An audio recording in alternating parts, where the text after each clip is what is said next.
Students, कैसे हैं आप सब लोग? आई होप आप सब बहुत अच्छे हैं, बहुत अच्छे वर्क कर रहे हैं, सारी चीज़ें अच्छे से देख रहे हैं, मैनेज कर रहे हैं। तो चलिए, आज हमारे पास एक टॉपिक है, that is introduction to algebra.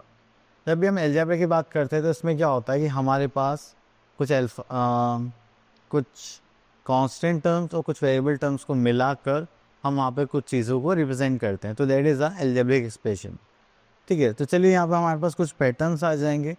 ठीक है, एंड देन उनके बिहाफ पर हम क्या बनाते हैं, अपने अलजेब्रिक एक्सप्रेशन। अब देखिए, जैसे हम मैचस्टिक का पैटर्न है, तो यहाँ पर अगर हमने एक ब्लॉक बनाया है तो उसमें कितनी मैचस्टिक यूज़ हुई है? 3।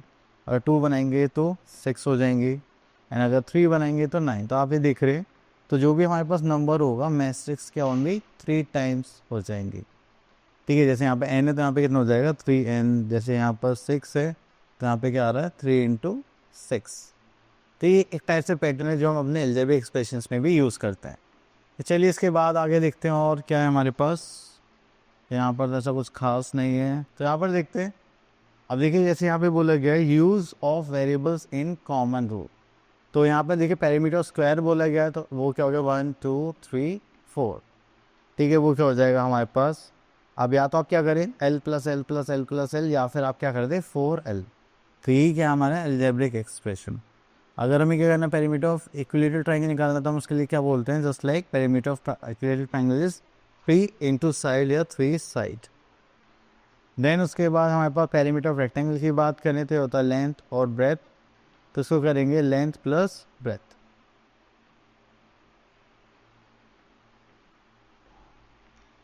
चलिए, इतना करने के बाद से हम यहाँ पर आते हैं। फिर उसके बाद आता है मल्टीप्लिकेशन। तो मल्टीप्लिकेशन देन डिवीजन। तो देखिए, अगर आपके पास कोई भी अलजेब्रिक एक्सप्रेशन है, जस्ट लाइक 5 × x, ठीक हो गया मल्टीप्लिकेशन, जब ये साइड बाय साइड होते हैं। अगर आपके पास दो अलग अलग वेरिएबल्स हैं तो हम उसके लिए भी क्या लिखेंगे? x × y। देन उसके बाद आता है x/6 is return as x/6 कि 25 डिवाइडेड बाय जो भी है हम देखेंगे बाद में। नेक्स्ट आता है रूल्स फ्रॉम अर्थमेटिक। ठीक है, तो यहाँ पर आता है कॉम्यूटेटिव रूल्स ऑफ एडिशन। तो यहाँ पर अगर आप किसी भी नंबर को, फिर किसी भी अलजेब्रिक एक्सप्रेशन को आप अगर यूज़ करके ऐड करते हैं, उनकी पोजीशन में कुछ भी इंटरचेंज करते हैं, तभी आपके पास आंसर क्या आएंगे? सेम आएंगे। देन उसके बाद आता है हमारे पास commutativity of multiplication of two whole numbers. Just like 6 × 4, that is 24, 4 × 6, that is 24. Next आता है हमारे पास डिस्ट्रीब्यूटिविटी ऑफ नंबर्स। तो यहाँ पर आ जाएगा 8 × 66। दैट मीन्स आपको यहाँ पे क्या करना है? दो नंबर्स के मल्टीप्लाई करने हैं। Next we are having associativity property of multiplication of rule numbers. ठीक है, तो यहाँ पर देखेंगे तो हमारे पास हो जाएगा just like a × b + c। ठीक है, तो यहाँ पर आ जाएगा just like distributive property of multiplication over addition.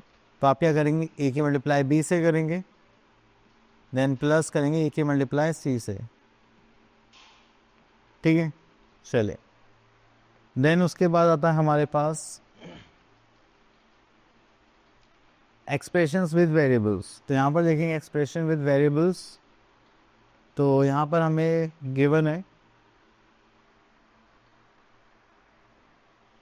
Just like देखिए, यहाँ पर r/9 लिखा हुआ है, तो r/9 हो जाएगा, दैट इज 4 + r। तो first r is multiplied by 4, then 5 is added to the product. ठीक है, चलिए उसके बाद आगे चलते हैं हम लोग यहाँ पर।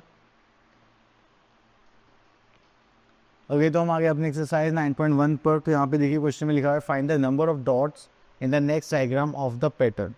तो यहाँ पे देखिए कितनी डॉट्स है? 1 2 3। तो ये हो गया 3, देन ये हो गया हमारे पास 5, देन ये हो गया 4 और 3 7।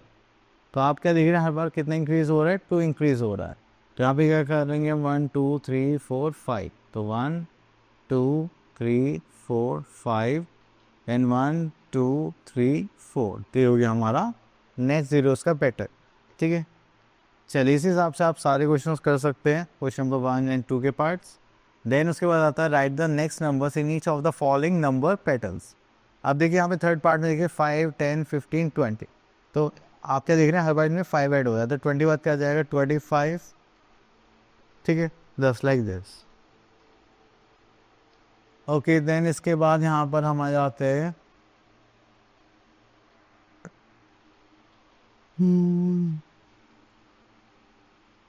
तो देखिए यहाँ पे पेरीमीटर हेक्सागन बोला गया है, एंड यहाँ पर जो पेरीमीटर निकालना है हेक्सागन की कितने साइड्स होते हैं हमारे पास, 6 साइड्स।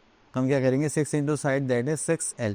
ठीक होगी इसकी अलजेब्रिक एक्सप्रेशन। ठीक है, चलिए उसके बाद हम आ जाते हैं यहाँ पर देखते हैं question number 10, give expression in the following cases that is decrease by 7। तो हम यहाँ पे एक ले लेते हैं दैट इज डिक्रीज बाय 7। तो हमने यहाँ पे अलजेब्रिक एक्सप्रेशन के लिए एक वेरिएबल ले लिया दैट इज x-7। तो चलिए आई होप आपको ये टॉपिक क्लियर हो गया होगा। अब मिलते हैं नेक्स्ट वीडियो में विद अ न्यू टॉपिक, तब तक के लिए ऑल द बेस्ट।